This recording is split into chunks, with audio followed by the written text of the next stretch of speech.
Salam saudara, apa kabar? Kali ini saya ingin mengajak kita merenungkan sukacita yang sejati, sukacita yang murni. Di dalam surat Yakobus 1 ayat 2 sampai 4 ditulis demikian saudaraku. Saudara-saudaraku, anggaplah sebagai suatu kebahagiaan apabila kamu jatuh ke dalam berbagai-bagai pencobaan. Sebab kamu tahu bahwa ujian terhadap imanmu itu menghasilkan ketekunan. Dan biarkanlah ketekunan itu memperoleh buah yang matang, supaya kamu menjadi sempurna dan utuh dan tak kekurangan sesuatu apapun. Saudaraku, ketika kita mengalami sesuatu kejadian yang tidak kita inginkan, mengalami hal-hal yang sulit, pergumulan, persoalan, masalah, sukacita biasanya bukanlah suatu hal yang tanggapan pertama kita. Seringkali justru kecemasan, wah ini gimana nih, ketakutan, ketidakpastian atau perasaan kecewa muncul ke permukaan saat kita merenungkan, mengalami, menghadapi, menerima situasi demikian. Itu adalah reaksi manusiawi yang biasa, saudara. Tapi Yakobus 1 ini ayat 2 sampai 4 tidak mengatakan bahwa kita ketika menghadapi masalah tidak akan gelisah, tidak akan kecewa, tidak akan takut dan lain sebagainya. Tapi kita belajar bahwa kita dapat mempertimbangkan, dapat memikirkan, dapat membuat keputusan untuk mendekati masa-masa sulit kita, pergumulan-pergumulan kita, hal-hal yang mencemaskan kita tuh dengan sukacita. Jadi sukacita itu adalah sesuatu yang menjadi keputusan kita gitu, pertimbangan akal sehat kita. Ketika pertama kali Ayub menerima kabar ladangnya dijarah, ternaknya diambil, anak-anaknya mati, satu hal yang pertama menjadi keputusan dia bukanlah kecemasan atau kekhawatiran, tapi justru ungkapan pujian kepada Tuhan. Tuhan yang memberi, Tuhan yang ngambil, terpujilah nama Tuhan. Itu tanggapan Ayub yang pertama kali. Bukan sukacita yang harus kita miliki di dalam diri kita, bukan sukacita yang berulang-ulang itu saja karena sesuatu hal yang dulu pernah membuat kita takjub dan kagum.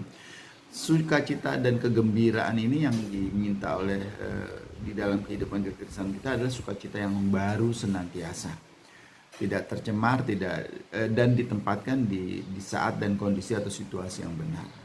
Sukacita itu dihasilkan dengan rasa hormat kepada Tuhan.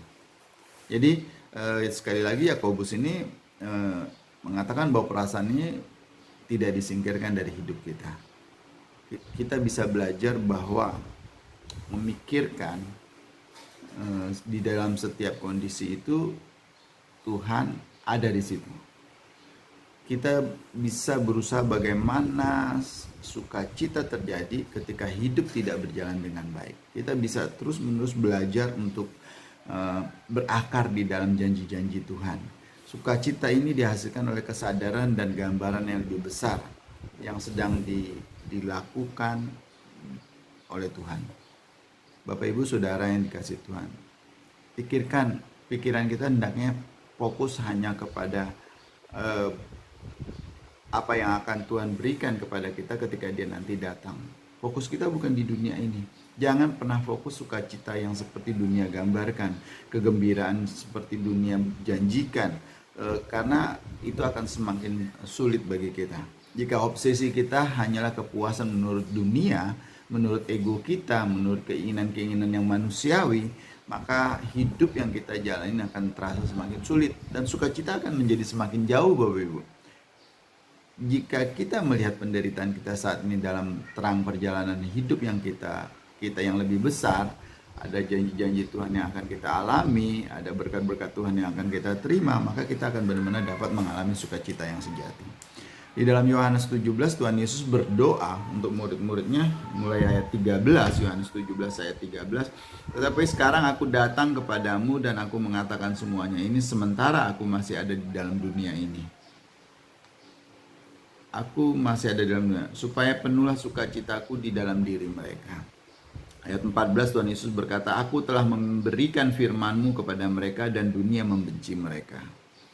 Karena mereka bukan dari dunia sama seperti aku bukan dari dunia. Aku tidak minta supaya engkau mengambil mereka dari dunia, tetapi supaya engkau mau melindungi mereka daripada yang jahat. Mereka bukan dari dunia ini, sama seperti aku bukan dari dunia ini. Ayat 17, kuduskanlah mereka dalam kebenaran, firman-Mu adalah kebenaran, kata Tuhan Yesus. Bapak Ibu Saudara yang dikasih Tuhan, sukacita itu muncul ketika kita mau taat kepada Tuhan. Sukacita itu lahir ketika kita mau berserah penuh kepada Tuhan. Sukacita itu akan ada terus-menerus di dalam diri kita ketika kita berpikir yang positif dengan hal-hal apa yang kita alami. Dengan satu fokus adalah Tuhan tidak pernah meninggalkan kita. Jadi sukacita itu lahir justru dalam ketekunan, saudara. Sukacita yang murni lahir dari ketekunan dan keyakinan akan pertolongan Tuhan yang selalu ada di dalam setiap situasi, di dalam setiap kondisi, di dalam setiap keadaan.